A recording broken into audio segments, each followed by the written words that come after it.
l'église, lorsque je l'ai reçu au moment de l'implantation d'église. Alors j'avais fait un petit oubli, ça parle de la fleur. Vous savez que lorsqu'un arbre il grandit, voilà, il y a les feuilles, d'abord les feuilles, après la fleur, et puis après seulement le fruit. J'ai oublié un peu cette étape entre les feuilles et le fruit. Alors j'ai retravaillé un peu le sujet, et il y a tellement de richesses. Dès qu'on commence à réfléchir, dire Seigneur, parce que Dieu nous parle au travers de la création, ça c'est formidable, Dieu nous parle au travers de la création. Et des fois on ne prend pas garde, mais c'est tellement une telle richesse d'enseignement. Alors la fleur, c'est la manifestation publique de la vie intérieure. Si on spiritualise les choses, si on considère que l'arbre c'est l'Église, avec ses racines, l'enseignement, etc., le tronc, la communion fraternelle, les branches, les différents ministères, les feuilles qui servent à la guérison, etc., on voit que au travers des manifestations des fleurs, bon, il faut appuyer sur le bouton, que ça revienne à l'écran. Voilà. Ça nous montre quand même une image, un arbre en fleurs. Vous avez déjà vu les cerisiers, lorsqu'ils sont en fleurs, combien c'est magnifique. Alors quand on voit surtout en Asie, là, surtout au Japon, là, lorsque vous voyez, c'est aussi, je crois, des cerisiers, c'est magnifique, une beauté extraordinaire. Puis lorsqu'il y a les parfums, les parfums, c'est formidable. Ce que Dieu fait, c'est vraiment extraordinaire, c'est formidable. Et tout cela, ça nous parle, ça nous parle. Dans Luc chapitre 6, versets 43-44, il nous est parlé « Car on ne cueille pas des figues sur des épines, chaque arbre se connaît à son fruit. » La fleur, c'est la phase entre la racine et le fruit. Il y a eu tout un temps pour la croissance de l'arbre. Et la fleur, c'est ce qui est visible, ce qui amène vraiment à porter de l'intérêt. On pourrait parler du témoignage. La fleur nous parle aussi du témoignage. Cette bonne odeur qu'elle se dégage, la bonne odeur de Christ. Alléluia. J'essaye d'aller un petit peu, de passer un petit peu les choses, parce que j'aimerais bien terminer sur ce sujet-là. Ça nous parle aussi de la pollinisation. Moi, c'est un nom compliqué. Voilà. Alors la fleur, elle s'ouvre. D'accord ? Si elle ne s'ouvre pas, il n'y a rien qui se passe. Donc il faut qu'elle s'ouvre. Donc c'est une attitude de cœur qui doit être ouverte. Vous savez qu'il y a des gens, ils ne sont pas enseignables. On a du mal à leur enseigner la parole de Dieu, ça ne rentre pas. C'est une fleur fermée. Quel dommage. Ils passent à côté de ce que Dieu veut faire pour eux. Donc il faut ouvrir notre cœur comme une fleur qui s'ouvre et se laisser enseigner. Laisser aussi le Saint-Esprit agir au plus profond de notre cœur. Je passe. Et on voit qu'au travers de cette transformation que le Saint-Esprit est en train de faire dans la fleur va produire quelque chose de magnifique. La Bible appelle cela le fruit de l'Esprit. C'est-à-dire le résultat de l'œuvre de Dieu dans notre vie. Lorsqu'on s'ouvre à la parole de Dieu, conduite par le Saint-Esprit, lorsque ces choses se mettent en action dans notre vie, on va porter un fruit, un bon fruit qui honore Dieu. Alors bien sûr que pour que la fleur elle puisse vivre cette expérience-là, eh bien il ne faut pas qu'il y ait trop de soleil. Il ne faut pas qu'il y ait non plus qu'il y ait trop de froid. Il faut que le climat, le contexte favorise la pollinisation de la fleur et aussi pour l'apparition du fruit. Le contexte est tellement important. Et je crois que c'est important d'avoir une bonne assemblée, une bonne église, où là je peux m'épanouir, où je peux grandir. Vous savez, dans la région, vous avez de nombreuses églises. Je ne sais même pas si ce n'est pas la région de France où il y a le plus d'églises. Il faudrait faire une petite recherche, mais il y a beaucoup d'églises dans la région. Je parle de l'Alsace jusque l'Alsace. Et c'est important de trouver un lieu où je peux m'épanouir, où je peux me développer, c'est surtout porter le fruit. Le fruit. Est-ce que je suis seulement une feuille ou est-ce que je manifeste une fleur, un témoignage ? Est-ce que vraiment j'ai ce désir de porter le fruit, de manifester le fruit ? Alors bien sûr, la fleur, on ne parle pas de moralisation. Ce n'est pas une morale que nous suivons. Mais la fleur, elle a commencé au travers de la racine, lorsque l'arbre a été planté. C'est-à-dire qu'avant de porter une fleur qui puisse honorer Dieu, avant d'être une fleur qui puisse honorer Dieu, il a fallu naître. Et je crois que s'il n'y a pas la nouvelle naissance, s'il n'y a pas de nouvelle naissance, c'est juste des apparences. Et les apparences ne produisent rien. Le fruit qui réjouit le cœur du Seigneur, c'est un fruit qui est passé par la nouvelle naissance. Parce que vous savez, on peut porter des mauvais fruits. Ça existe, hein, des mauvais fruits. Mais ce que Dieu désire, c'est que nous portions de bons fruits, le bon fruit. Et le bon fruit, pour qu'il soit porté, il doit vivre une véritable nouvelle naissance. Alors bien sûr, lorsqu'on parle de nouvelle naissance, vous avez le texte de Jean au chapitre 3, lorsque Nicodème il vient voir Jésus, puis il commence à lui parler, mais on sait que tu es un docteur venu de Dieu, etc., parce que personne ne peut faire les miracles que tu fais s'il n'est pas envoyé par Dieu. Et Jésus tout de suite le boucle en lui disant, écoute, si tu ne nais pas de nouveau, Nicodème, tu ne pourras pas voir le royaume de Dieu. Et Nicodème, il commence à parler, mais comment est-ce qu'un homme peut naître de nouveau? Il dit, Nicodème, si tu ne nais pas de nouveau, Nicodème, tu ne pourras pas entrer dans le royaume de Dieu. Voir, entrer, deux choses. Hein.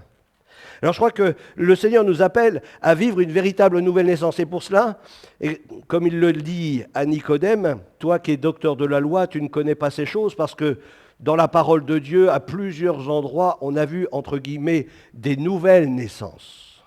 C'est-à-dire, on a vu des périodes de réveil où le peuple s'est repenti de ses péchés, où le peuple d'Israël a demandé pardon à Dieu pour ses péchés. Enfin, pour ceux qui connaissent la parole de Dieu, lorsque vous lisez les textes de l'Ancienne Alliance, vous voyez que plusieurs fois, eh bien, ils ont crié à l'Éternel. Alors, je ne sais pas si vous avez une concordance chez vous, mais rien que le terme « crier à l'Éternel », vous devez l'avoir au moins plus d'une dizaine de fois. Hein. Je pense que c'est quelque chose qui est régulier. Il crie à l'Éternel, Dieu envoie un libérateur. Et puis dès que le libérateur les libère, eh bien de nouveau on retombe dans ses travers. Et puis après, eh bien de nouveau les ennemis viennent, ils prennent place. Et puis là, ils crièrent à nouveau à l'Éternel et Dieu leur envoya. Donc, la parole de Dieu nous parle pour entrer dans une vie nouvelle, une nouvelle naissance. La première chose, c'est la repentance. La repentance. Dieu désire que les hommes et les femmes, le monde entier se repentent. Prêcher la repentance à toutes les nations. Parce que sans la repentance, on ne peut pas vivre une véritable nouvelle naissance. Tout d'abord, la repentance est quelque chose qui vient comme la parole de Dieu nous le montre. Lorsque Pierre a prêché le jour de la Pentecôte, il nous a dit qu'ils eurent le cœur vivement touché. Déjà, la prédication de l'Évangile, lorsqu'on parle du sacrifice de Jésus, de ce qu'il a pris nos péchés sur le bois de la croix, ça touche notre cœur, enfin ça devrait le toucher. Si ça ne le touche pas, le Saint-Esprit lui met fait tout en œuvre pour toucher notre cœur, pour nous conduire dans une conviction de péché, puissions réaliser que si Christ est mort à la croix, c'est à cause de moi, c'est à cause de chacun d'entre nous. À cause de nos péchés, Jésus a donné sa vie sur le bois de la croix. Et le Saint-Esprit est là pour nous conduire dans une véritable repentance. Au départ, on peut être simplement touché par les émotions. C'est un fait, nous sommes corps, âme et esprit. Et donc nos émotions peuvent être touchées, bousculées. On se rend compte que Jésus, il est l'agneau de Dieu, pur, sans défaut, sans tache. Lui, il n'a jamais fait de mal à personne et pourtant on le prend, on le cloue. Mais lorsqu'on apprend qu'on n'a pas pris sa vie, mais c'est lui qui l'a donnée volontairement, là notre cœur il est touché. Et puis là on dit Seigneur, je commence à te demander pardon. Puis là je lui dis Seigneur, tu vois ma vie, etc. Et là le Saint-Esprit vient.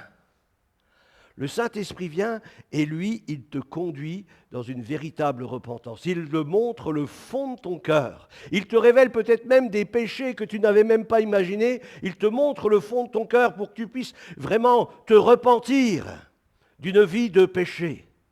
Et à ce moment-là, comme le dit la parole de Dieu, il te faut recevoir. Recevoir Jésus-Christ dans ta vie. Recevoir le Christ. Lorsque tu vis ce temps de repentance où tu es là devant Dieu dans les larmes, parce que s'il n'y a pas de larmes, je doute de ta repentance.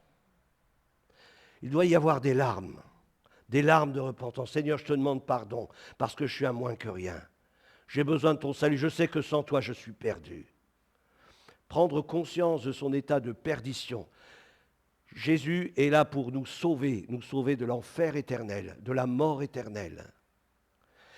Et là, je crois qu'à un moment donné, eh bien, je dis, Seigneur, viens dans ma vie, viens me transformer, parce que de moi-même, vous entendez bien, de moi-même, c'est impossible que je puisse me transformer.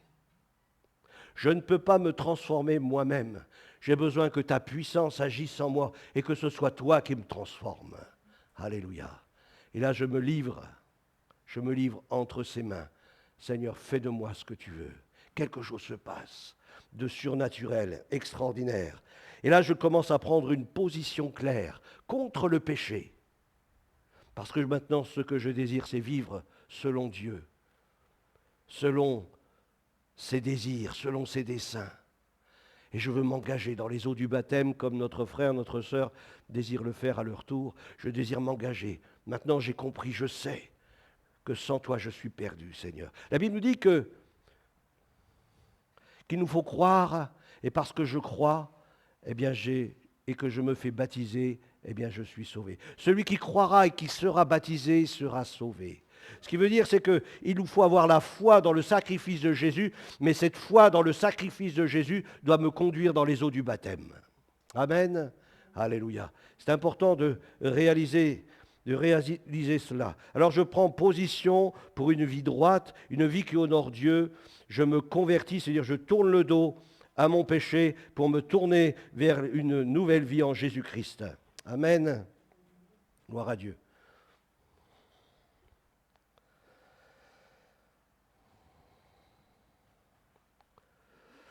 Feuilles sans fruits. Marc 11, 21 nous dit « Le figuier que tu as maudit a séché. Pourquoi occupe-t-il la terre inutilement ?» C'est dans Luc chapitre 13, verset 7. Il nous est parlé de deux sortes d'arbres. On pourrait dire que pour l'un, il est maudit parce qu'il n'y avait que des feuilles, il n'y avait pas de fruits. Et pour l'autre, c'était un arbre qui était planté et puis on avait l'espérance de voir du fruit. On avait l'espérance de voir du fruit. Alors peut-être, j'espère qu'on n'est pas dans le premier cas parce que ce serait dommage, mais dans le deuxième cas, eh bien, Dieu use de patience. Dieu use de patience parce qu'il désire voir le fruit. Ça, c'est Dieu, il veut voir le fruit dans notre vie. Lui, il veut pas voir les feuilles. Les feuilles, c'est bien, mais le fruit, c'est mieux. Le fruit, c'est mieux. Dieu veut voir les fruits. Dans Jean chapitre 15, verset 5, il nous est dit « Sans moi, vous ne pouvez rien faire ». Il me faut une communion intime avec lui. Il me faut vivre une relation intime avec Dieu. Il faut le laisser agir dans ma vie, dans notre vie. Lui laisser toute la place. Dans Luc chapitre 6, verset 43, il nous dit « Pourquoi m'appelez-vous Seigneur, Seigneur, et ne faites-vous pas ce que je vous dis ?» Il y a tant de gens aujourd'hui qui connaissent Jésus, entre guillemets, et qui disent « J'aime Jésus », mais ils n'obéissent pas à ce que Jésus leur demande. Alors est-ce que ça c'est aimer Dieu? Non. Aimer Dieu, c'est faire ce que lui me demande de faire. C'est me soumettre à sa parole, l'accepter dans ma vie. Je me conforme à sa parole. Et il nous est dit dans ce texte qu'il y a des gens qui vont arriver devant le Seigneur et qui vont dire « Mais Seigneur, n'avons-nous pas fait des miracles? N'avons-nous pas chassé des démons? N'avons-nous pas... etc. etc. » Et Jésus leur dira « Mais je ne vous connais pas. » Et vous savez, le verbe « connaître », c'est très important, surtout dans l'hébreu, ça nous parle vraiment d'une relation intime. Parce que lorsqu'on voit dans la Genèse, lorsque Adam connut Ève, ça nous parlait d'une relation intime, puisqu'ensuite sont nés leurs enfants. Donc ça nous parle d'une relation intime avec le Seigneur. Est-ce que nous avons une relation intime avec Dieu? Est-ce que j'aime le Seigneur de tout mon cœur, de toute mon âme, de toute ma force? Et parce que si je l'aime, eh bien je vais obéir à sa parole et m'y conformer. Il nous faut demeurer attachés au cep, afin que la vie du cep coule en nous et qu'elle produise un fruit qui honore Dieu. Dans Jean 15, verset 1 à 8, il nous est dit « Je suis le vrai cep, et mon Père est le vigneron tout sarment qui est en moi et qui ne porte pas de fruits. Il le retranche. » Nous sommes appelés à porter du fruit. Ce n'est pas si j'ai envie, si je veux. Non, c'est dans la volonté, c'est dans le processus de croissance. Au départ, on est comment on pourrait dire des bébés spirituels. ou des chrétiens charnels, donc il y a encore des choses qui ont besoin d'être transformées, on marche avec Dieu, mais au fur et à mesure de notre marche, il y a une croissance qui s'opère. Cette croissance, elle s'opère dans ma relation avec Dieu. Parce que même si la parole de Dieu a dit certaines choses, il y a certaines choses, eh bien, Seigneur, j'y arrive pas. Seigneur, je ne peux pas. Seigneur, j'ai besoin de ta puissance, j'ai besoin de ta grâce. Et là, dans ma relation avec lui, Seigneur, viens me transformer, viens me changer. Tu vois, il y a encore ces paroles, il y a encore ces pensées, il y a encore ces mauvais désirs, il y a encore cet esclavage dans ma vie. Seigneur, viens encore me transformer. À partir du moment où je suis dans cette bonne dynamique, eh bien, une action de Dieu se passe dans ma vie. Parce que c'est la volonté de Dieu que nous puissions le servir pleinement et porter du fruit pour sa gloire. Alléluia. Alors il nous a dit qu'il le retranche.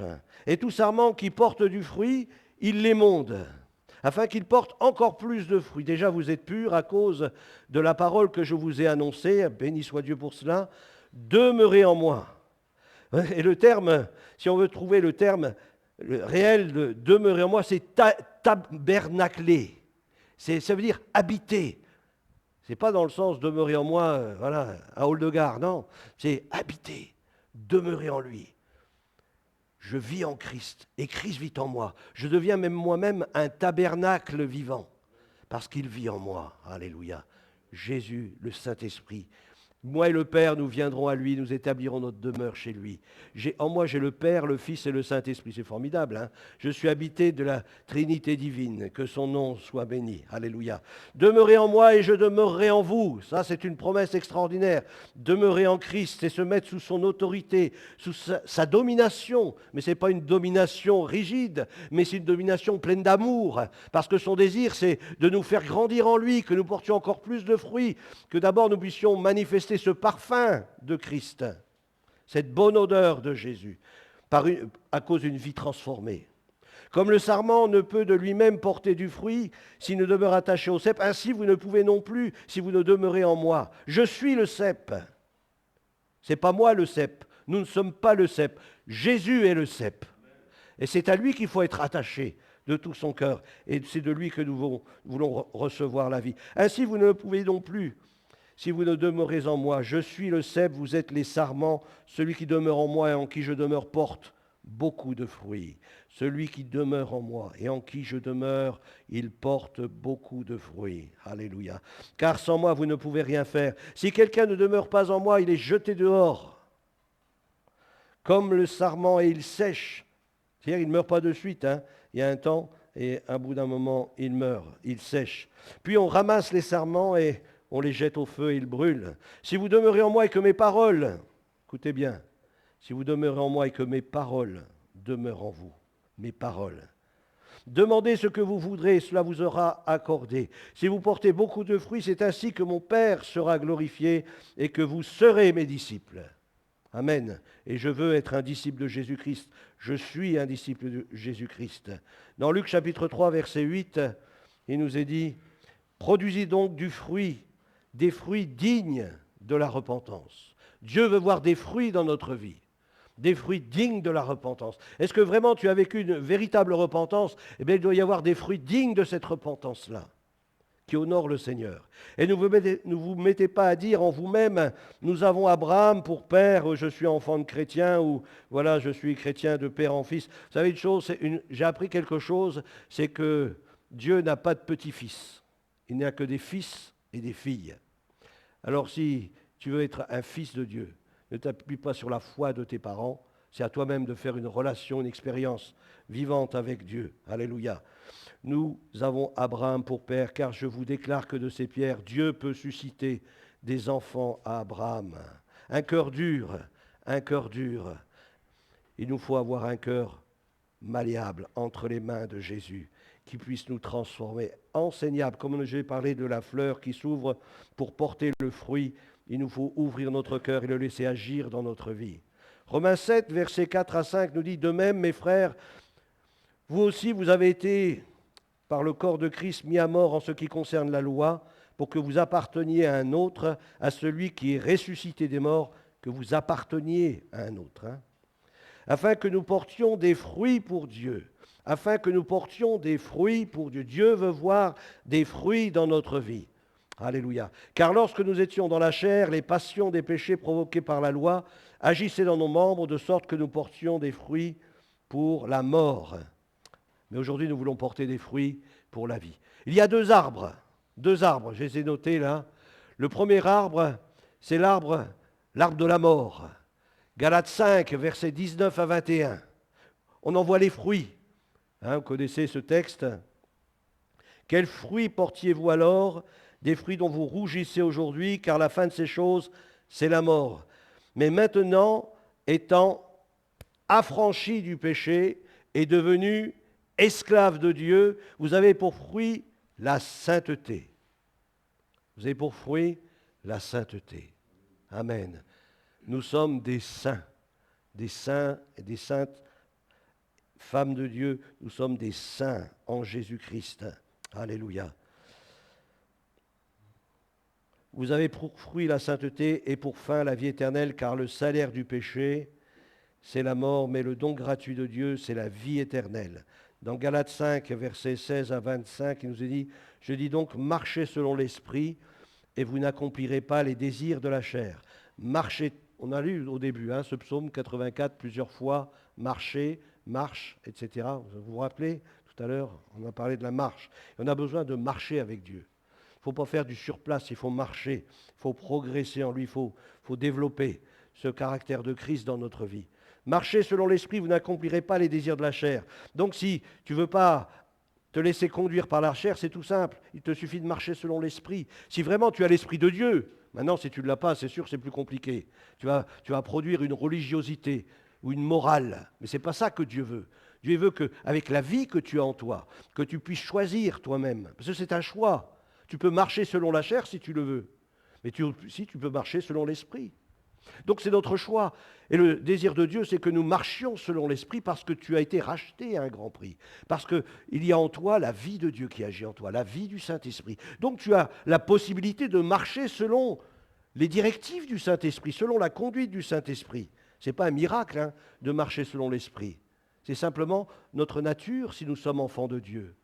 Celui qui est fils, il est conduit par l'esprit. Il marche selon l'esprit. Celui qui est fils ou fille de Dieu. Alléluia. Alors, car la chair a des désirs contraires à ceux de l'esprit et l'esprit a des contraires à ceux de la chair. Ils sont opposés entre eux afin que nous ne fassions point ce que vous voudriez.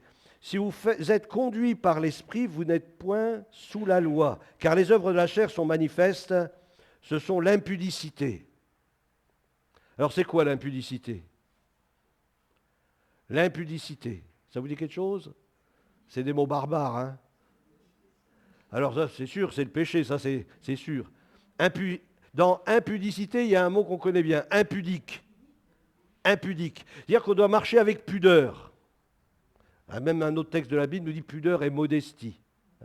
Impudicité. Bon, ça c'est... On peut faire des recherches et puis trouver des synonymes.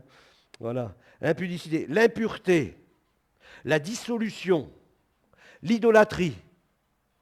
Ça fait partie des œuvres de la chair, comme la magie, ce qu'il est dit ensuite. L'idolâtrie, la magie. Les inimitiés, les querelles.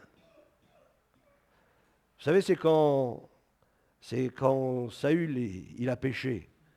Puis Samuel, il lui a dit que l'idolâtrie, ou je sais plus, la désobéissance est aussi coupable que la divination. La désobéissance est aussi coupable que la divination. C'est-à-dire qu'il y a une énumération de péchés dans ce texte, des œuvres de la chair, mais je veux dire, celui-là je le fais, celui-là je le fais pas. Non, c'est pas question de ça. Ce qui veut dire, c'est que tout ça, c'est pas bon. Ça veut dire que tout ça, c'est pas bon. Et que ça doit disparaître de notre vie. Alors avec l'action du Saint-Esprit, c'est possible. Dieu peut nous libérer de certains esclavages, de tous les esclavages qui sont mauvais. Amen. Béni soit Dieu. Les inimitiés, les querelles, les jalousies, toutes ces choses, c'est des choses de la chair. Et le chrétien ne doit pas porter ces choses dans sa vie. Les animosités, les disputes. Comment des chrétiens peuvent rester en dispute, en désaccord? Réconciliez-vous. Il doit y avoir la paix. Le prince de la paix a touché notre cœur. Et lui, il est celui qui veut nous donner la paix. Alors recherchons la paix. Alors il y a plein d'autres choses, il nous a dit les jalousies, les animosités, les disputes, les divisions, les sectes, l'envie, l'ivrognerie, les excès de table et les choses semblables. Je pense qu'il s'est arrêté là parce qu'il disait, avec la liste que j'ai faite, ils ont dû sûrement comprendre. Il nous a dit, et les choses semblables. C'est-à-dire qu'on peut en mettre encore une ribambelle derrière. Hein. Mais c'est ce que produit notre chair, la chair du péché. D'accord? Mais si je me mets sous l'autorité, sous la domination de Christ, ces choses-là, elles vont disparaître dans ma vie. Et je vais porter un fruit qui honore Dieu. D'accord? Dans ma communion, dans ma relation avec Dieu, il y a une transformation qui s'opère. Si je essaie de le faire seul, je ne vais pas y arriver. Je vais être un bon religieux, avec une belle façade, un sépulcre blanchi. Hein? Mais ça reste un sépulcre plein d'ossements et de choses mortes. Mais Dieu veut que nous ayons la vie et la vie en abondance. Et pour cela, il faut vivre et demeurer dans une communion intime avec lui. Alors, il nous a dit dans ce texte, on va le lire quand même jusqu'à la fin parce que c'est important, je vous le dis d'avance, comme je l'ai déjà dit, que ceux qui commettent de telles choses, c'est-à-dire qui s'y plaisent, qui restent dedans, qui ne veulent pas s'en débarrasser, ils habitent avec ces choses-là, ils n'hériteront point le royaume de Dieu. On ne peut pas vivre les choses du ciel si on demeure dans ces choses. Il faut s'en débarrasser. Hein, c'est comme je ne vais pas vivre dans une poubelle. Je veux me débarrasser de toutes ces choses-là, qui encombrent ma vie, qui sentent mauvais dans ma vie. Parce que je veux que le parfum de Christ puisse se dégager de ma vie, et pas un autre. Alléluia. Alors, n'hériteront pas point le royaume de Dieu, mais le fruit de l'Esprit. Voilà, si tu laisses le Saint-Esprit agir dans ta vie, il va te débarrasser de toutes ces choses. Et ça ne va même pas être compliqué. Ça va se faire tout simplement. C'est comme si tu prends une douche. Tu te mets sous la douche du Saint-Esprit, sous la douche de la présence de Dieu, et c'est lui qui va te transformer. Tu n'as pas besoin de te forcer. Il n'y a pas d'effort à faire. Simplement, c'est le laisser agir. Et le problème, c'est souvent là que ça coince. On ne laisse pas Dieu agir. On dit là, je suis d'accord, mais là, je ne suis pas d'accord. Mais si tu le laisses agir dans ta vie pleinement, c'est lui qui va te transformer. Amen. Il l'a promis, et cette œuvre qu'il a commencée en chacun de nous, il a dit, je l'achèverai. L'esprit, alors le fruit de l'esprit, c'est l'amour, la joie, la paix. Alléluia. C'est ce que produit le Saint-Esprit dans notre vie. Il produit aussi la patience. Waouh, c'est vrai, je peux aussi avoir la patience. Mais ouais, et c'est gratuit. C'est gratuit. Viens la chercher dans ma présence. Et je vais te donner la patience dont tu as besoin. La bonté, la bénignité, la fidélité, la douceur, la tempérance. La loi n'est pas contre ces choses, ce sont ceux qui sont à Jésus-Christ. Et ça, c'est important. C'est important à la fin là, du verset. Là. Ceux qui sont à Jésus-Christ, ils ont crucifié leur chair. Alors vous savez qu'un crucifié, il ne meurt pas tout de suite. Il faut un petit moment pour qu'il meure. Donc ça veut dire que ma chair, avec toutes ces œuvres-là, j'ai quand même pris position. J'ai décidé de les faire mourir. D'accord ? J'ai décidé. À partir du moment que tu as décidé de faire mourir toutes ces choses-là, c'est-à-dire que là, tu es dans la bonne direction. Voilà. Et au fur et à mesure du temps, plus tu vas vivre dans cette communion, cette intimité avec Dieu, plus le Seigneur va te transformer et ces choses vont te quitter. Pouf! Sans problème, elles vont te quitter. Tu vas être libéré de toutes ces choses. Mais si tu marches avec confiance avec le Seigneur et si tu le laisses te transformer à sa ressemblance. Alors 2 arbres, le premier la chair, donc on l'a vu, et le deuxième, l'arbre de l'esprit qui communique la vie. Alléluia. La cognée est à la racine. Bon, on va bientôt terminer. Hein. J'espère qu'on va y arriver à la fin. Tout arbre sera coupé et jeté au feu. Dans Matthieu chapitre 3, verset 10. Au chapitre 21, toujours dans Matthieu, verset 43, il nous est parlé, le royaume sera donné à d'autres. Alors, vous avez les textes, je les ai sous les yeux là. Ouais, on est bon là, je crois qu'on est bon. Alors, il nous est dit dans Matthieu 3, 10, déjà la cognée est mise à la racine des arbres. Tout arbre donc qui ne produit pas de bons fruits sera coupé, jeté au feu. Dans Matthieu 21, verset 43, c'est pourquoi je vous le dis, le royaume de Dieu sera enlevé et sera donné à une nation qui en rendra les fruits. Alléluia. Dans Jude chapitre 1er verset 12, ce sont des écueils dans vos agapes, dans vos réunions. Faisant impunément bonne chère, se repaissant eux-mêmes, ce sont des nuées sans eau, poussées par les vents, des arbres d'automne sans fruits, 2 fois morts, déracinés. C'est ce que Dieu veut, c'est notre sanctification. D'accord ? Vous savez, ce que je vous dis là, vous pouvez prendre dans la Bible plusieurs endroits, il n'y a pas de souci, vous prenez, il y a plein de liens qui se...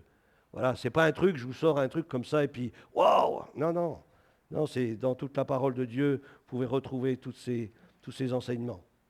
Alléluia. Bon, je vais essayer d'aller un peu plus vite, un peu plus loin.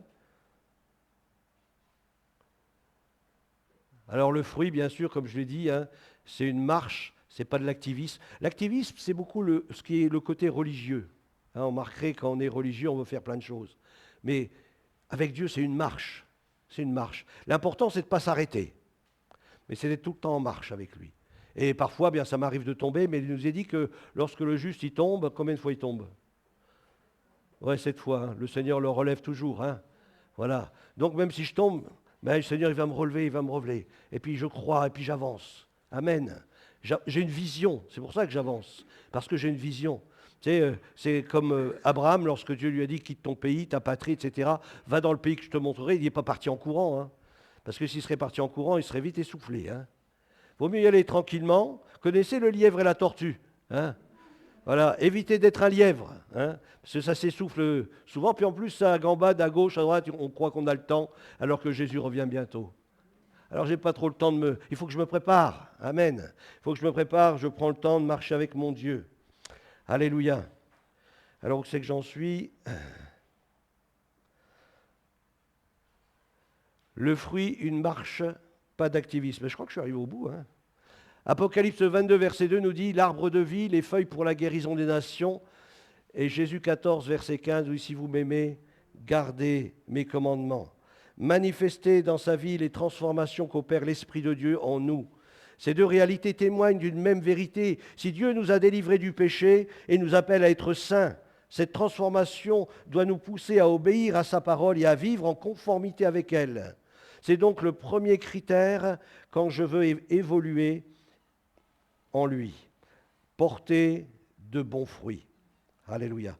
On doit bien sûr se demander si une personne fait des disciples, un disciple fait des disciples. La parole l'atteste. Mais attention, quand on emploie l'expression porter de bons fruits ou porter du fruit, parce que dans la Bible, cette expression a une signification particulière. Comme nous l'avons vu, cette expression est d'abord en relation avec la marche chrétienne de la personne et non avec ses activités. Amen. Vous connaissez l'histoire de Marthe et Marie. Marthe, elle voulait toujours bouger, faire quelque chose. En soi, c'est pas mauvais. C'est pas mauvais. On a besoin des Marthes. Mais ce n'est pas la priorité. La priorité, c'est pas ça. La priorité, c'est au pied du Seigneur. Pas, Seigneur, descends, moi je m'assois, puis toi, tu es à mes pieds. C'est pas ça.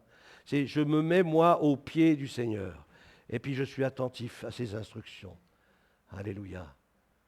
Béni soit Dieu. Comme on peut le dire comme Jean-Baptiste, il l'a dit, je ne sais pas si vous êtes dans ce cas-là, il faut qu'il croisse en moi et que moi, il faut que je diminue. Est-ce que tu es prêt à faire ce choix? Amen. On va prier le Seigneur. Alléluia. Seigneur notre Dieu, notre Père, nous voulons te bénir parce que tu es celui qui veut nous conduire dans cette perspective de vie que tu nous donnes, parce que tu veux que nous soyons dans l'abondance. Nous puissions manifester un parfum qui t'honore, qui te glorifie. Nous puissions porter toutes sortes de bons fruits à ta gloire. Seigneur, fais croître en nous, Seigneur, ton fruit, afin que tu sois glorifié. C'est pour toi, Seigneur, que nous voulons, c'est nous sanctifier nous-mêmes. Nous nous sanctifions, nous nous mettons à part pour toi, afin que tu continues d'œuvrer en nous et de nous sanctifier, de nous transformer à ta ressemblance. Que nous puissions te ressembler, Jésus. Alléluia. De tout notre cœur, c'est notre désir. On va chanter ce chant qui nous dit te ressembler, Jésus. Vous connaissez, non? Est-ce qu'il y en a qui le connaissent? Voilà. Une personne, 2, 3, 4, 5. Bon, ça va alors. On est prêts? Te ressembler, Jésus, c'est mon espoir suprême. Penser, agir, aimer, toujours toujours plus comme toi. Te ressembler, Jésus, c'est mon espoir suprême. Par ton esprit en moi, semblable à toi. On le reprend ensemble. Te ressembler, Jésus, c'est mon espoir suprême. Penser, agir, aimer, toujours plus comme toi. Te ressembler, Jésus, c'est mon espoir suprême. Par ton esprit en moi, semblable à toi. Ta grâce, ta paix, Seigneur, soit sur ton Église, sur ton peuple ce matin. Merci, Seigneur, pour cette journée que tu nous donnes. Continue ton œuvre en chacun d'entre nous et que ta gloire soit vue sur nous. Au nom de Jésus-Christ. Amen. Soyez bénis, un bon dimanche à chacun. Amen. Voilà, 11h57.